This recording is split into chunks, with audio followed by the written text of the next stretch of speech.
Bonjour à tous, nous sommes le 12 novembre et il est à peu près 7 heures du matin. Et hier, nous avons commémoré dignement le 11 novembre. Voilà, j'ai été porte-drapeau dans une commune, ça m'a fait très plaisir de faire ça dans une petite commune. Ça évitait tous les grands rassemblements qu'on a l'habitude de voir dans les grandes communes ou dans les villes où la commémoration prend un temps fou déjà. Et puis, comme j'en parlais moi-même avec un des représentants des anciens combattants de cette petite commune, justement, euh, ça évite aussi d'avoir trop d'élus, trop de gens qui se servent de cet événement pour politiser l'événement et justifier, au nom de nos anciens, justifier les actions de demain, hein, évidemment. Voilà. Donc, on va reprendre où on était resté, sur une terre, un peuple et un roi. Après l'article 7, donc on arrive à l'article 8, euh, où on va parler des principales réformes à faire dans l'urgence, hein, où il y a beaucoup de réformes qui sont à titre d'urgence, et il y a des réformes forcément, hein, qui vont devoir être prévues, imaginées, mais sur un temps long, hein. Et ça va prendre beaucoup de temps d'avoir des résultats concrets, puisque c'est beaucoup plus facile de détruire un pays que de le reconstruire, hein. Donc voilà, on va parler des grandes orientations, des grandes réformes. Euh, Bien sûr, c'est dans l'idée, hein, évidemment, hein, sur un plan technique, comme je l'ai dit précédemment, dans une vidéo précédente, sur un plan technique, les idées sont là, le fond est là. Après, pour la forme, il faut les dossiers en main. Voilà. Donc ce sont des idées, ce sont des propositions, sachant que comme dans le reste, hein, les réformes seront l'émanation, la volonté du peuple, dans leur ordonnancement et dans les actions et les choix, enfin les actions à mener, les choix à faire. Donc, forcément, en vue de la situation désastreuse du pays, on peut considérer que tous les domaines de réforme ont un caractère urgent, hein. Mais c'est primordial de pouvoir les prioriser en respectant un degré d'urgence et aussi du bon sens et de la logique, hein. Donc, comme on le disait dans l'article 7, dans un premier temps, il y aura un sondage d'opinion, hein, sur notre maintien dans l'Union européenne, dans l'euro, dans l'OTAN et à l'OMS. Et ce sondage, évidemment, fera suite à plusieurs semaines de débats, à plusieurs semaines de présentations, hein, sur l'Europe, etc., etc. On en a déjà parlé. Donc d'une campagne aussi de réinformation. Une fois qu'on est sorti de l'article, avec l'article 50, proclamé, je le répète, par le gouvernement provisoire, les Français seront appelés à un sondage d'opinion sur les sujets suivants: la dette, la santé, la sécurité, la justice et l'immigration. Voilà dans un premier temps. Et les résultats du sondage, forcément, ce résultat orientera et priorisera ces réformes et les moyens qu'on y mettra. Donc forcément, les sondages, comme je le disais, sont primordiaux pour accompagner et éclairer les décisions gouvernementales et les projets de loi pour être dans la conformité avec la volonté populaire. C'est évident. Donc on va prendre... donc ça, on avait parlé donc la dette, la santé, la sécurité, la justice et l'immigration. Après, il y a des autres réformes, comme la nationalisation de certains organismes ou des industries, les retraites, les corporations, la création, la recréation des corporations de métiers. Donc c'est quelque chose qui va s'inspirer de ce qui existait déjà, mais vous verrez plus tard que c'est inspiré, c'est pas copier-coller. Il faut vivre avec son temps, hein.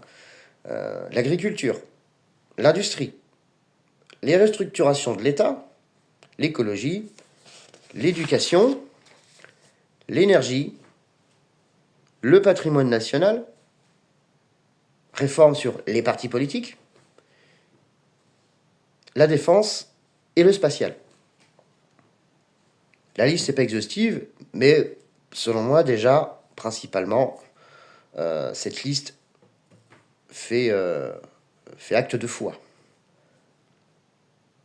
Mais toute autre proposition, évidemment, si c'est conforme à la volonté populaire, voilà, on peut tout imaginer. Donc la dette. Alors, premier point, la dette. Globalement, hein, je ne rentre pas dans les détails, sinon ça prendrait un peu de temps, mais donc les principaux objectifs de la réforme de la dette seront d'une part de réduire le millefeuille administratif en supprimant certaines structures ou services de l'État jugés comme peu ou pas utiles, la suppression de certains ministères ou la création de nouveaux ministères. Ce sera à juger et à jauger selon les besoins du moment. Ainsi, et de ce fait, l'augmentation ou la réduction des budgets ministériels seront adaptés aussi et à la priorisation qui émane du peuple et dépendra de la durée prévue aussi pour ces réformes. Hein. Globalement, s'il y a des réformes à titre d'urgence, mais qu'on sait que ça va prendre 2-3 ans, 4 ans, comme sur la justice, par exemple, bon, bah, on peut prioriser un budget spécial pour la défense, enfin ou la justice, ou l'agriculture, pour ces 2-3 années à venir, une augmentation provisoire de budget afin de mettre en place des réformes. Et dans 5 ans, le budget serait revu à la baisse afin de pouvoir prioriser favoriser un autre ministère sur des réformes qui auraient été, disons, moins urgentes. Voilà. Et il y a un ordonnancement comme ça à mettre en place. Il serait prévu aussi, dans le cadre de la dette, de renégocier la dette auprès de nos créanciers, en faisant la clarification vis-à-vis de la population française, de savoir à qui on doit de l'argent, combien, et sur combien de temps, et le taux d'intérêt, etc., etc. Et tout ça doit être clarifié, tout ça doit être rendu public, et quand je dis rendu public, c'est pas que c'est au public d'aller chercher ce qu'il peut aller chercher sur Internet ou ailleurs, ou via des économistes. Non, c'est une voix officielle qui dit on doit tant à tant de personnes, à tant d'organismes. Où va notre argent? Où vont nos impôts? Quand vous payez vos impôts, où vont-ils? Est-ce qu'ils retournent vraiment dans les services publics? Est-ce qu'ils vont dans les tapis de l'Élysée que Mme Macron a changé? Ou dans la vaisselle? Où vont-ils? C'est ça la question. Donc selon ça, hein, selon ce qu'on aura comme réalité, hein, à la découverte de ce dossier de la dette publique, eh ben, on dira tout simplement aux Français, si on le peut, il va falloir renégocier cette supercherie en réalité, hein, qu'on appelle la dette, puisque je rappelle quand même que la dette, c'est tout simplement vivre à crédit, et que le crédit se base sur de l'argent qui n'existe pas. Par contre, vous remboursez ce crédit sur de l'argent qui est le fruit de votre travail, donc il y a quand même une existence matérielle à cet argent. Mais il faut bien comprendre déjà que les Français, il faut qu'ils soient au fait de savoir ce qu'est la dette, qui crée la dette, ce qu'est l'argent, qui crée la monnaie, et pourquoi. Et c'est passionnant de connaître l'histoire de l'argent, l'histoire de cette société dans laquelle on vit et sur laquelle on s'est basé sur l'argent. C'est intéressant de savoir l'historique là-dessus. Donc forcément, sur ce sujet-là aussi, il y a des campagnes de réinformation à faire de manière officielle pour que la population puisse comprendre que nos banquiers ne sont pas toujours nos meilleurs amis. Voilà. Je veux pas, mais sans fustiger qui que ce soit. Hein. Voilà, donc il faudra créer des diplomates spécialisés, j'ai envie de dire spécialisés dans la finance, ou des financiers qu'on spécialiserait dans la diplomatie pour pouvoir aller rendre des petites visites à droite à gauche, un peu partout dans le monde, pour essayer de renégocier cette dette. Voilà. La sécurité, donc la sécurité, sujet majeur pour les Français, surtout depuis quelques années. Les mesures pilotes, alors, donc je parle de sécurité intérieure, et je parle de la sécurité de tous les jours, ce qui n'a rien à voir avec les missions allouées aux forces de sécurité, qu'elles soient civiles, enfin militaires et la police, dans le cadre de de la lutte contre le terrorisme. Je parle de sécurité de tous les jours, là, et pas de mesures exceptionnelles comme peuvent être les mesures qui ont été prises depuis 2014-2015 suite aux attentats. Donc ce serait quoi? Ce serait déjà augmenter les commissariats de quartier dans les grandes zones urbaines. Ça, c'est important. Monsieur Sarkozy avait fermé énormément de commissariats. Et en fait, on a des quartiers qui sont devenus des zones de non-droit parce que tout simplement, il n'y a plus de police. La police n'habite plus dans le quartier. Elle rend visite au quartier. Donc forcément, si vous fermez la porte au quartier, plus personne ne rentre, plus personne ne sort. Alors que si les commissariats étaient rétablis dans les quartiers, je ne dis pas que ce serait rose tous les jours, surtout au début, mais ça permettra déjà d'avoir une pression permanente des forces de l'ordre sur ces quartiers. Et surtout sur les éléments indésirables de ces quartiers. On parle de la création d'une force citoyenne, bénévole, à l'image du projet Vigilance citoyenne. Ce serait une force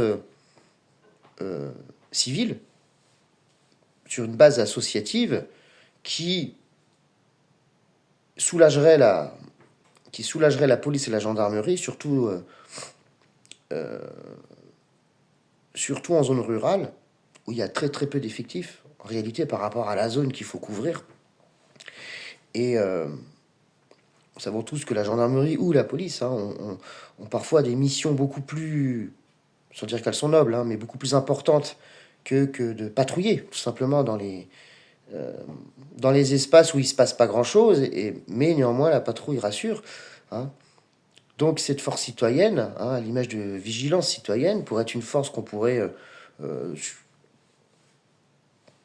couvrir sur un plan légal, pour pouvoir faire des patrouilles de nuit, le soir, comme ça, dans les quartiers, pour prévenir d'un cambriolage, de prévenir d'une agression, et de tout délit ou tentative de délit ou d'infraction qui pourrait être commise. Ce serait un support, un renfort, un support citoyen à la police et à la gendarmerie qui ne peuvent pas être partout. Voilà. Il faut créer une unité spécialisée de police pour les zones dites sensibles. Il faut une police adaptée en termes d'effectifs et de moyens, et même peut-être sur un plan statutaire, pour lutter contre le trafic de drogue, lutter contre la délinquance liée au trafic de drogue. Et police n'ira pas sans justice. Le problème, c'est pas la police, même en ce moment où ils sont en sous-effectif, je pense, mais c'est aussi la justice. Si la justice n'a pas les moyens de condamner, de mettre sous détention ou sous rétention, la police a beau arrêter 20 fois les mêmes personnes, s'ils sont relâchés à chaque fois, ça pose un problème. Voilà. Néanmoins, je pense qu'il faut quand même créer une unité spécialisée dans le sens où elle est entraînée spécifiquement à lutter contre une certaine forme de délinquance qui se rapproche quand même en termes de moyens du grand banditisme. Il est quand même pas normal que on ait des armes de guerre dans les quartiers. Si on a des armes de guerre dans les quartiers, ça veut dire que une réponse évidente à cette menace serait d'envoyer l'armée, puisque l'armée est la seule habilité, l'armée ou la gendarmerie sont les seules habilités dans leur entraînement, dans leur cursus, à utiliser des armes de guerre. La police étant peu d'expérience à ce sujet. Et ne possédant d'ailleurs pas d'armes de guerre proprement dites. Mais on ne va pas envoyer l'armée dans les quartiers. Parce que l'armée, elle, n'est pas formée, n'est pas équipée, et n'est pas adaptée à un format de quartier dit sensible. Ils n'ont pas forcément la couverture, déjà, entre guillemets, la couverture juridique pour le faire, et ça pose aussi un problème éthique. Donc il faut une force de police qui a les moyens et qui a l'entraînement adapté à ce type de menace. Je trouve que c'est un petit peu facile. Moi, j'entends des gens souvent dire que c'est pas très grave, en fait. Moi, j'habite pas très loin de Clermont-Ferrand. Clermont-Ferrand fait parler d'elle en ce moment depuis plusieurs mois. Et j'entends des gens dire tout simplement que bon, c'est pas grave, tant que les méchants se tirent dessus, c'est pas très grave. Mais si, ça envoie un message quand même fort de laxisme, en fait, des forces de l'ordre. Voilà. C'est pas normal qu'on ait des armes de guerre ou des armes, tout simplement, dans les quartiers. Voilà, donc il faut que les forces de l'ordre aient les moyens de faire leur travail. Et la justice ait les moyens d'appliquer ce que font les forces de l'ordre. Voilà, tout simplement. Forcément, il faut augmenter les moyens de lutte contre le trafic de stupéfiants, c'est-à-dire à la fois en France, mais à la fois à l'étranger. Donc il faut négocier fermement avec les pays qui sont à l'origine de la production et les réseaux qui sont là-bas, qui sont à l'origine du trafic aussi. Tout ça, ça paraît évidemment de bon sens, hein, je veux dire. Le, les idées sont simples, hein. Ce qui va être compliqué, c'est la mise en œuvre et c'est le temps que ça peut prendre, évidemment. Vous voyez, il n'y a pas besoin de faire Saint-Cyr pour proposer des choses simples, hein. Maintenant, forcément, ça va avec, hein, on va parler de justice. Pour la justice, c'est simple, hein, ce sont des mesures d'urgence où il faut des moyens immédiats, adaptés. Donc il faut peut-être même doubler le budget pendant 2 ans, 3 ans, 5 ans, à voir, hein. Pourquoi? Parce que pour mettre en œuvre une politique liée à la sécurité et à la police, eh ben, il faut adapter la justice à ça, évidemment. Donc, qu'est-ce qu'il faut faire? Ben, je pense qu'il faudrait créer des centres de détention ou de rétention à caractère provisoire pour mineurs de plus de 12 ans. On se rend compte aujourd'hui que la délinquance est de plus en plus jeune. Et que malheureusement, malgré le fait que nos chers bambins sont sous la responsabilité de leurs parents, certains se comportent déjà comme s'ils étaient majeurs, en sachant qu'ils ne craignent rien en tant que mineurs. Donc il faut adapter la loi à la réalité d'aujourd'hui. Et il y a les lois qui ont été votées il y a un siècle ou plus ne sont plus adaptées à la réalité du peuple d'aujourd'hui, tout simplement. Donc il faut créer des centres de détention ou de rétention, c'est-à-dire, c'est pas des prisons, ce qu'on pourrait qualifier de en dur, hein. Ce sont des centres, on va dire presque en sécurité, préfabriqués, mais qui permettent de retenir quelqu'un, comme ce qu'on pourrait faire pour contenir, contrôler l'immigration, hein. Ce sont des centres de rétention. Voilà, donc il faut créer des centres de rétention et de détention aussi pour les peines courtes. Quand je dis peines courtes, ce seront des peines, je sais pas, admettons, inférieures à 1 an de prison, par exemple, hein. Déjà parce qu'il y aura, comme avec ça, un phénomène de désengorgement des prisons, on va dire des vraies prisons, des grandes prisons, des prisons permanentes. Ça permettrait une meilleure répartition des détenus, ça permettra à ceux qui ont des peines longues de vivre dans des meilleures conditions, et de plus être à 4 ou parfois plus, hein, dans des cellules qui font quelques mètres carrés seulement.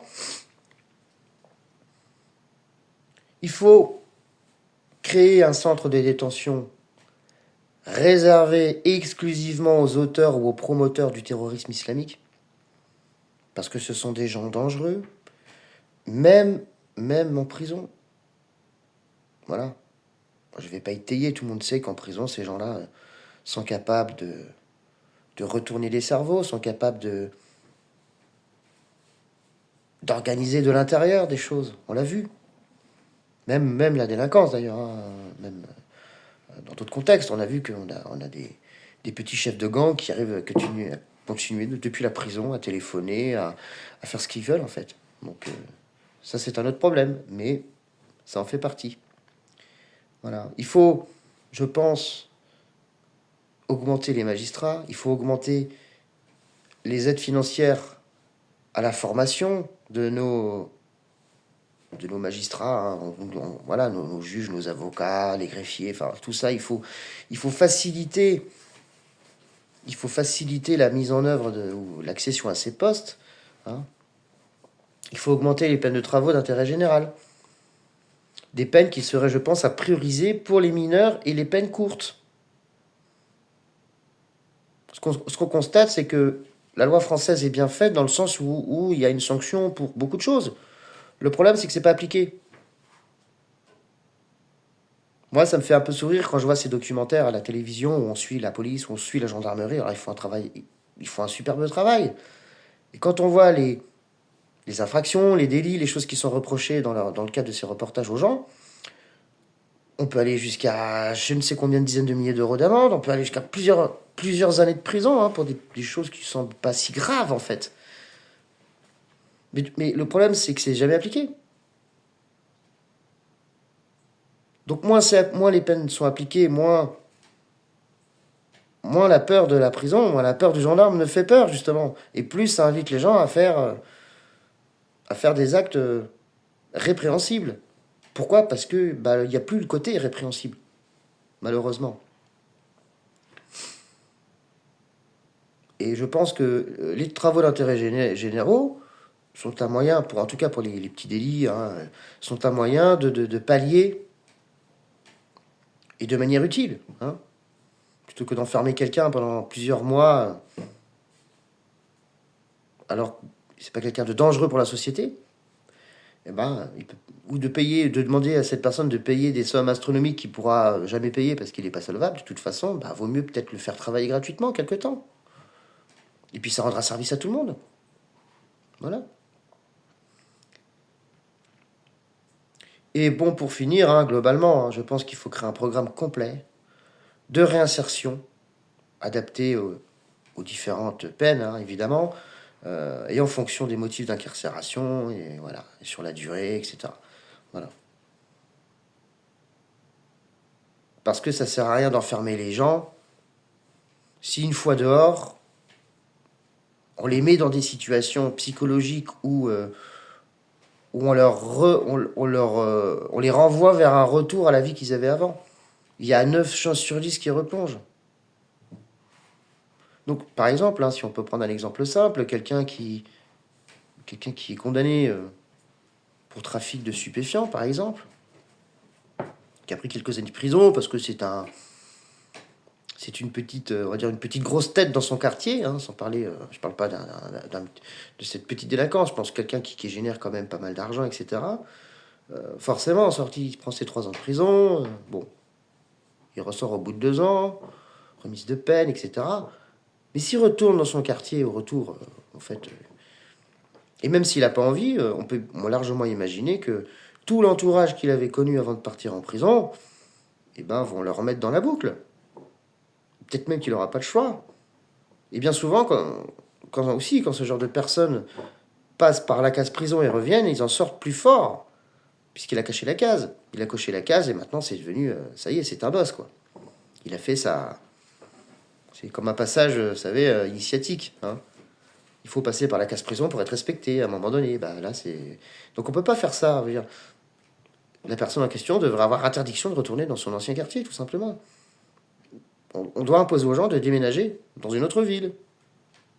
C'est beaucoup plus difficile pour la personne de recréer son réseau dans une autre ville où il connaît moins de gens ou voir personne, aucune personne, plutôt que s'il retourne dans le quartier où il est né, quoi, où il a grandi. Voilà, c'est un exemple. Hein. La santé. Alors, la santé, c'est simple. Hein. Augmentation des personnels de santé pour les hôpitaux, simplification administrative, création d'un corps de médecine générale, hein, fonctionnalisé. Le médecin fonctionnaire. Et je trouve que c'est une idée majeure pour pallier aux déserts médicaux. Voilà.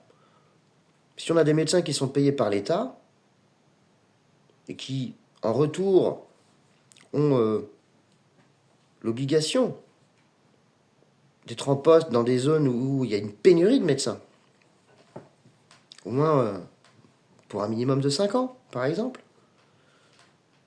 c'est un moyen de pallier à court terme à un manque. Et je trouve que c'est une bonne idée, voilà, tout simplement. Il faut un meilleur accompagnement, il vient de le dire, des médecins en zone rurale. Il faut accompagner les études de médecine et simplifier l'accès au diplôme. J'entendais des choses là-dessus, c'est à développer. Il faut continuer la création des centres, ce que j'appelle des centres médicaux de proximité. On appelle ça aussi des maisons de santé. Mais moi, je pense plutôt... Alors, les maisons de santé, certes, mais s'il n'y a pas de médecin, c'est un problème. Mais des hôpitaux, on va dire, à taille des hôpitaux à taille secondaire, des petits hôpitaux de proximité. Moi, je pense surtout à ça. Ça désengorge les grands hôpitaux qu'il y a dans les grandes agglomérations, ça désengorge les urgences, évidemment, etc., etc. Et il faut créer des hôpitaux de proximité, voilà. C'est pas normal de devoir, dans certaines régions en France, de devoir faire parfois plus d'1 heure de route, plus d'1 heure et quart de route, 1 heure et demie de route pour aller dans un hôpital où on peut être soigné.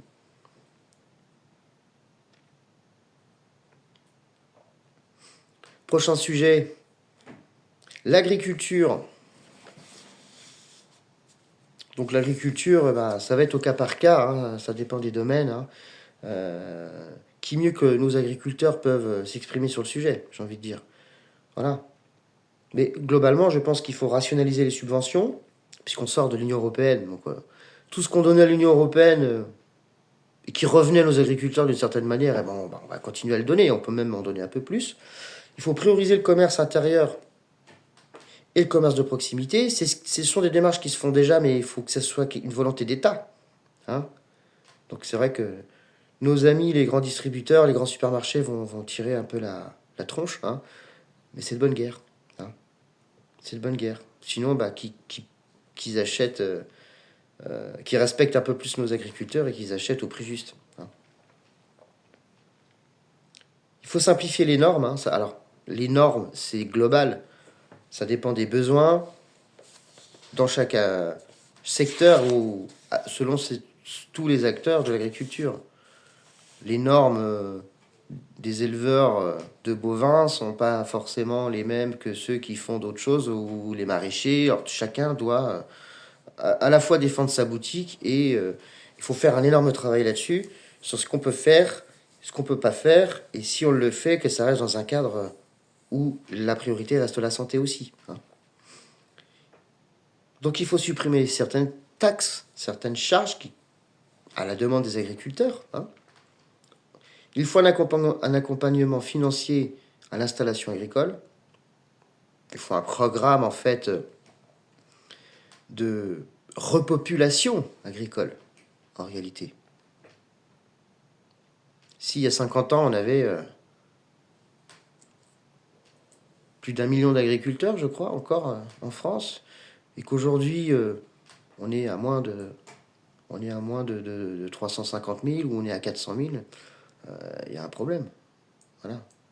Donc pour pouvoir retrouver une France qui soit autonome aussi à ce sujet-là, il va falloir que l'agriculture se redéveloppe et que le métier d'agriculteur, en plus d'une passion, soit un métier qui donne envie et rémunérateur surtout. Parce qu'aujourd'hui, on voit que les agriculteurs qui restent sont avant tout des passionnés parce qu'ils gagnent pas leur vie ou ils la gagnent très mal.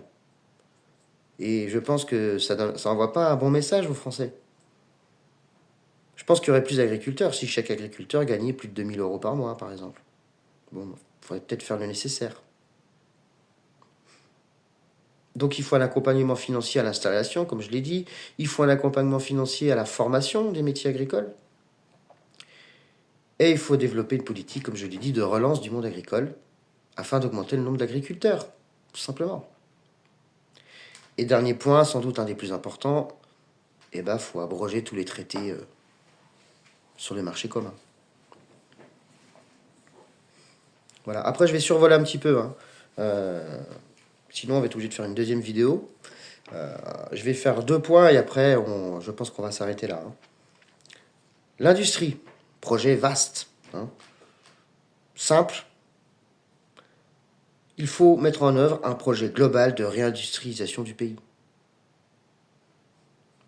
Sur la défense, le textile, métallurgie, énergie, informatique, télécom, etc., etc., etc. Tout ce que nous sommes en capacité de produire, parce que nous le faisions déjà, en fait. On a préféré fermer ici et ouvrir ailleurs, ou certains ont préféré déménager la moitié de leur production. Et déjà, il va falloir interdire les comment ils appellent ça, les délocalisations des entreprises et relancer l'industrie celles qu'on a perdues. Hein. Quand je pense à l'armement, enfin à la défense, évidemment, ce sont les manufactures d'armes comme à Saint-Étienne ou à Châtellerault. La France a toujours été autonome là-dessus. Et c'est quand même triste qu'aujourd'hui, nous soyons obligés d'acheter nos fusils d'assaut chez les Allemands ou les Suisses, là, chez HK, alors qu'on a toujours produit notre armement, hein, notre armement léger. Voilà. Et dans le textile et dans la métallurgie, on va pas faire point par point parce que ça prendra du temps, mais vous savez très bien de quoi on parle. Voilà. Il y a eu beaucoup de rachats, de fusions, acquisitions. Merci Monsieur Macron. Voilà, on va pas revenir sur l'affaire Alstom, on va pas revenir sur tout ça, mais vous le savez. Voilà. Donc dans cette optique-là, qu'est-ce qu'il faut faire? Eh ben, il faut créer des sanctions à la délocalisation. Il faut créer une politique industrielle autonome. Il faut nationaliser partiellement les grandes entreprises, ou totalement les grandes entreprises stratégiques. Il faut prioriser la relocalisation sur le territoire, évidemment. Et il faut réduire les taxes ou les charges selon les secteurs d'activité à la demande des industriels. Oui, parce qu'on ne peut pas demander aux gens de revenir si on ne fait pas un effort financier pour qu'ils reviennent. C'est de bonne guerre. Le monde de l'entreprise. Réduction des charges salariales pour les grandes entreprises.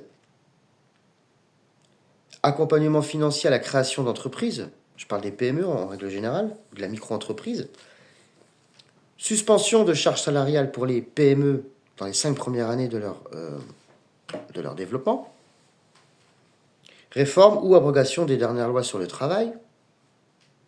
Vous savez, on nous a vendu il y a quelques années le qui travaille plus gagne plus. On s'est rendu compte qu'on s'est un peu fait avoir là, sur ce sujet. Voilà. Moi, je pense que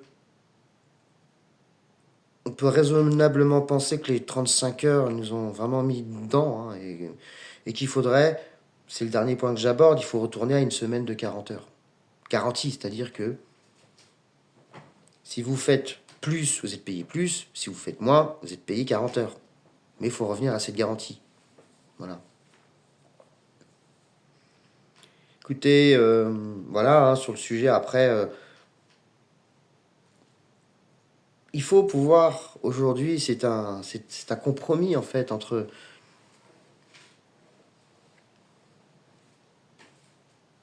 le travail, entre le salaire, bien sûr, le pouvoir d'achat. Est-ce que le réel problème, est-ce que c'est le pouvoir d'achat ou c'est le salaire ou c'est les deux? Le vrai problème, il est où? Le vrai problème, c'est que si on compare avec mes parents, mes grands-parents, ils gagnaient bien moins que nous, sur le papier, hein, mais ils avaient un meilleur pouvoir d'achat. Ou ils achetaient moins, ils étaient moins sous l'influence de cette économie de marché, ce rapport à l'argent, à la consommation. Ils étaient moins dans cette éducation-là que nous, on l'est aujourd'hui. Hein. Donc je pense qu'il y a un travail à faire sur beaucoup de domaines sociaux, psychologiques aussi, hein, sur notre dépendance à l'argent. Donc, c'est pas la peine, si vous voulez, je pense sur ce sujet, c'est pas la peine d'espérer gagner, d'avoir un SMI à 2500 euros, surtout si c'est pas faisable économiquement. Et c'est surtout de savoir ce qu'on peut faire pour optimiser le pouvoir d'achat qu'on peut avoir avec le budget qu'on a déjà. L'objectif d'une politique comme ça, c'est pas de vendre du rêve aux gens. C'est de dire, par exemple, si je travaille pour 2000 euros par mois, mais que je dois sortir 200 ou 300 euros de carburant parce que je dois aller au travail, et le travail il est à plus d'une demi-heure ou 45 minutes de chez moi, à quoi ça sert? Puisque je peux trouver un travail pour 1500 euros par mois, net, à 10 km de chez moi, ou dans ma ville. On en revient au même au résultat. L'objectif, c'est de se dire, bah, je vais gagner 2000 euros par mois à quelques kilomètres de chez moi. J'ai pas besoin de prendre la voiture. C'est comme ça qu'il faut raisonner. Et c'est je pense, dans cet objectif-là qu'il faut travailler. Si on ne peut pas gagner plus, améliorons notre pouvoir d'achat, ne serait-ce que provisoirement. Baissons le prix du carburant. Travaillons avec avec les industriels, travaillons avec les supermarchés, parce qu'il faut faire baisser les charges, il faut faire baisser tout ce qui coûte cher aux Français. Mais ce qui coûte cher aux Français, c'est parce que si il y a un coût aux industriels et il y a un coût, c'est global en fait. Si on baisse un petit peu tout, on améliorera la vie de tout le monde, des professionnels comme des autres. Voilà, voilà. J'en ai terminé pour aujourd'hui. Voilà. Euh, vous voyez bien qu'il y a, bon, il y a des sujets que je suis un petit peu à tatillon parce que je suis pas spécialiste. Mais il me semble quand même que bon, voilà, ce qui est marqué là, les idées en tout cas que j'ai sur le sujet sont pas dénuées de sens non plus. Voilà. J'attends vos retours hein, sur chacun de ces sujets. Merci à vous et bonne journée.